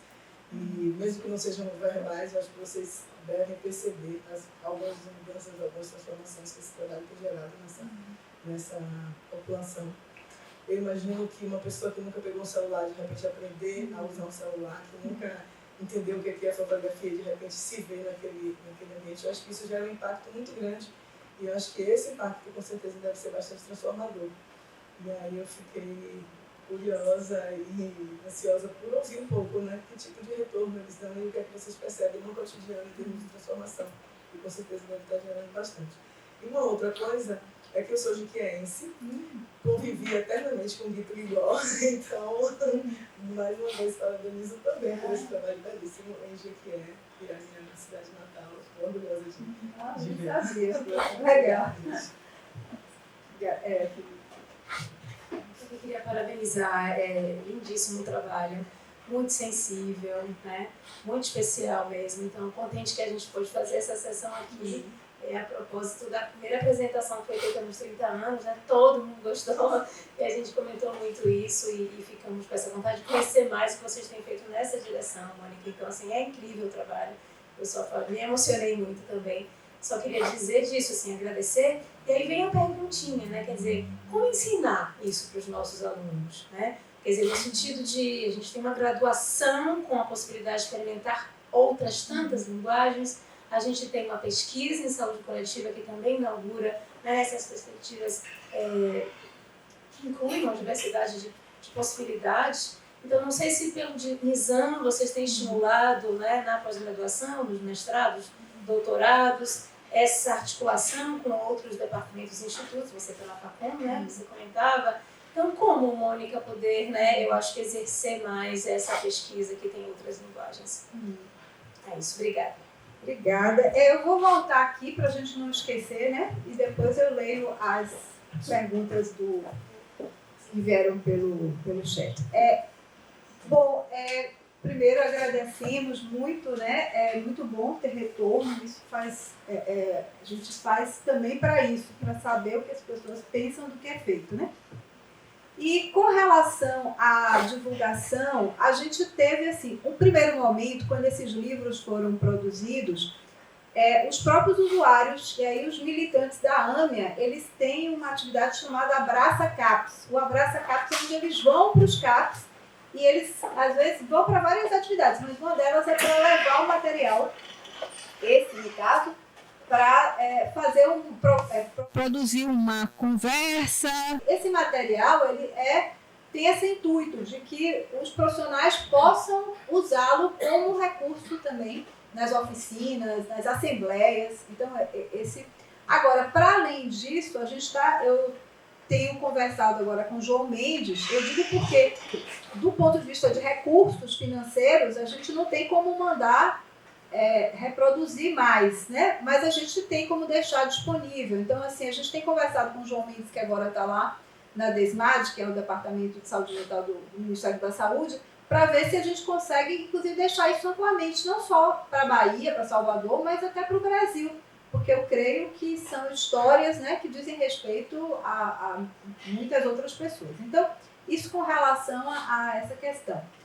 Com relação a Monique, eu vou passar porque está mais fresco na mente, assim, como é que a gente faz? Bom, evidentemente que o NISAM tem essa forma de trabalhar, né? Quando a gente faz pesquisa, o GERAR, a gente está querendo ver se ele volta a ser, já estamos com a Secretaria Municipal de Saúde dando andamento ao financiamento do GERAR, para ver se a partir da semana do ano, semana que vem eu desejo, né? Se o ano que vem ele retorna.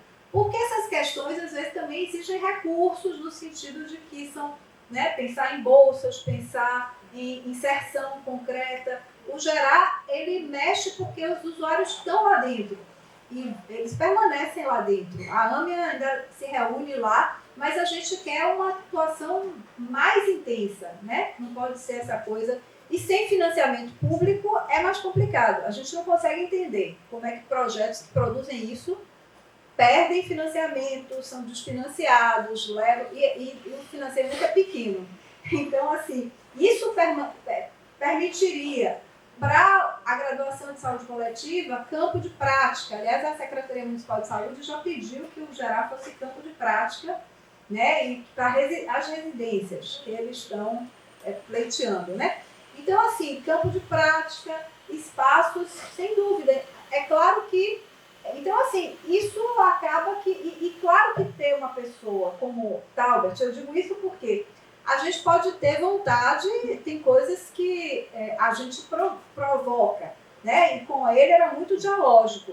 Mas é claro que executar nessa qualidade artística, eu não me habilitaria, né? Porque eu não tenho uma formação, nem só a vocação, nem só a formação, às vezes é vocação mesmo. Então precisam de pessoas de outras áreas também. Então eu acho que essa interdisciplinaridade, assim, é uma coisa, e eu concordo, assim, que a gente pode pensar o GERAR voltando para que seja um lugar também onde outras pessoas da UFBA, outros outros Talberts, né, jovens, mas também daqui. Quer dizer, fazer uma coisa, porque a gente aprende muito dos dois lados. Eu vou deixar ele falar, porque ele não sabia nada de saúde mental, né? Chegou lá, como é que você virou o Raul, não foi?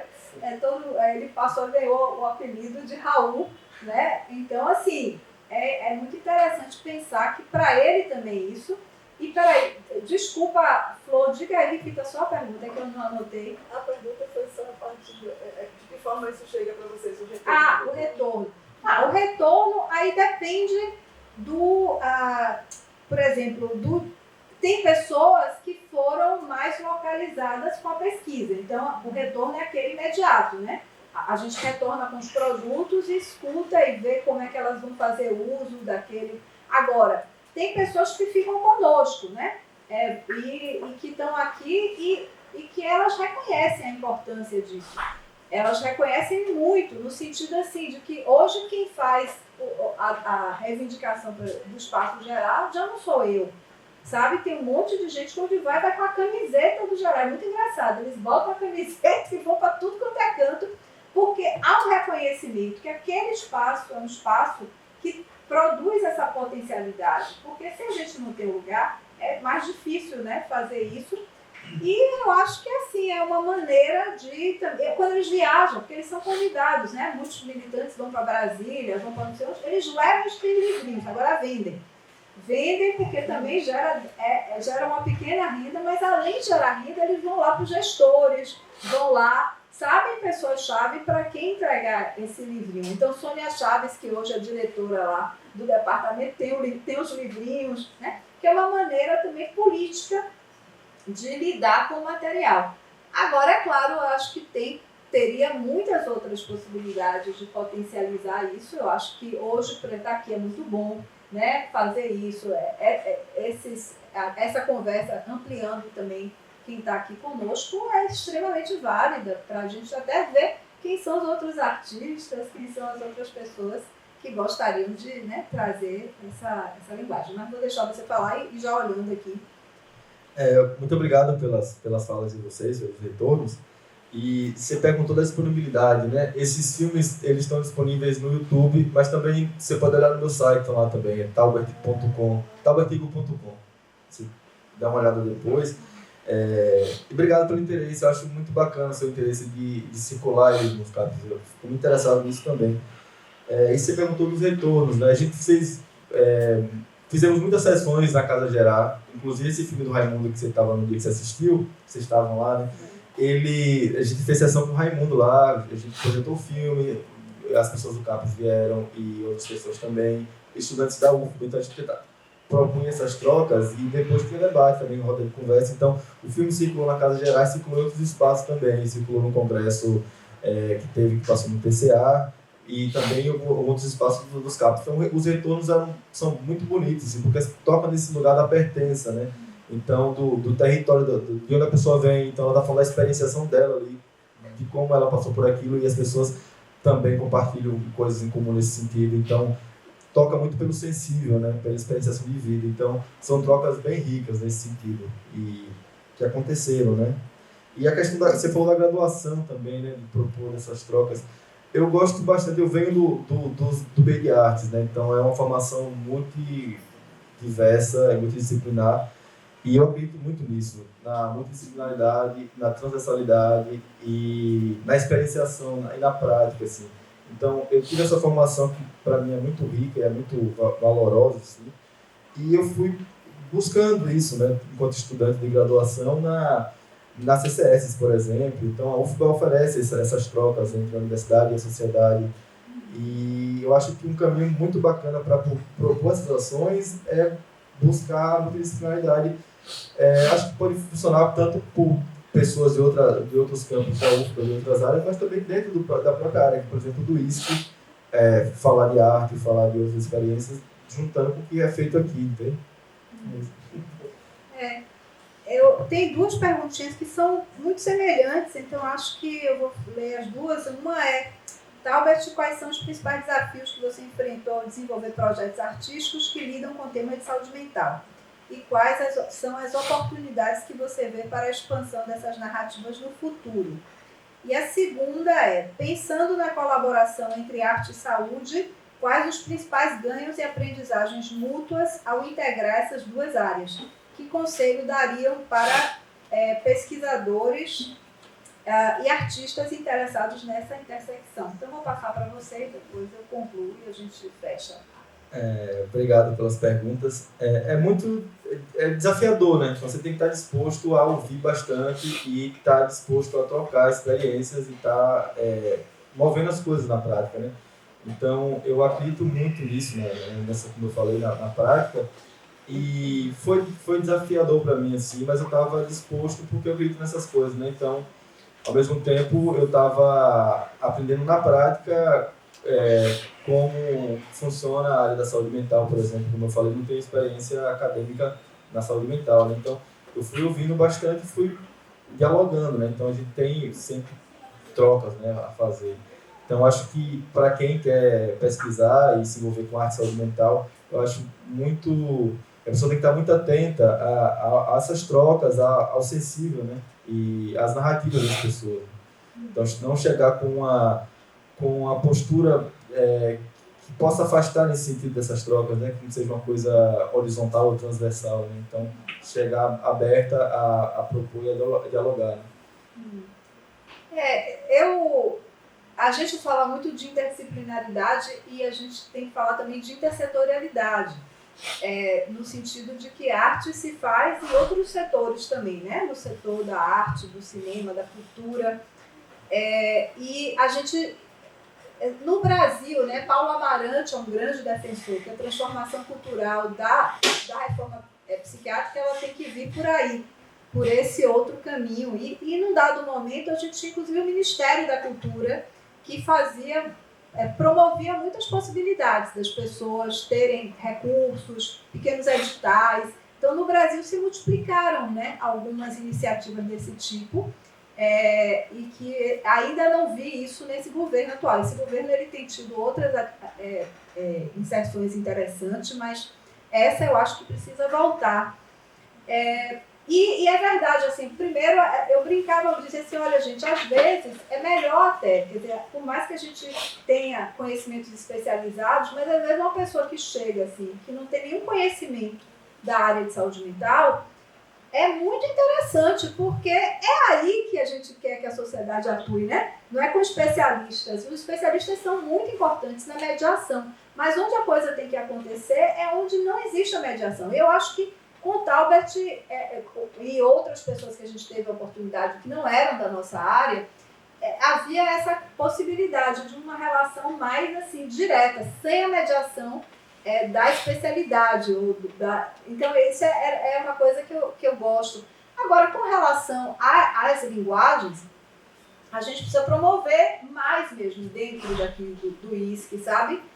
Fazer mais experimentações. Eu acho que essas experimentações, isso aqui foi muita experimentação. Podia dar certo, podia dar tudo errado, né? E exige uma dedicação, porque do mesmo jeito que tem dedicação, talvez eu escrevi menos artigo científico para poder ter tempo de pensar nessas coisas, porque isso é uma maturação. A gente tinha momentos que ficava, né, reunidos e várias reuniões do Nizam foram para isso, não foram para outra coisa, né? Então precisa botar no script ali, no tempo da pesquisa, tempos para fazer essas outras coisas, acreditando que é uma produção, né, também relevante. Então, e sai todo mundo muito rico, enriquecido. Eu acho que de fato é uma coisa que, no meu caso particular, assim, eu acho que a gente é melhor. Assim, no sentido, a gente ganhou.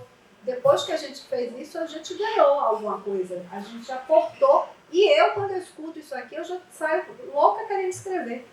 Porque eu acho que aqui me dá tanta ideia, que também tem isso, né? Eu acho que a arte ela é feita para produzir pensamento, sabe? A gente ter insights, a gente sair do senso comum, daquilo que às vezes a ciência dura, né?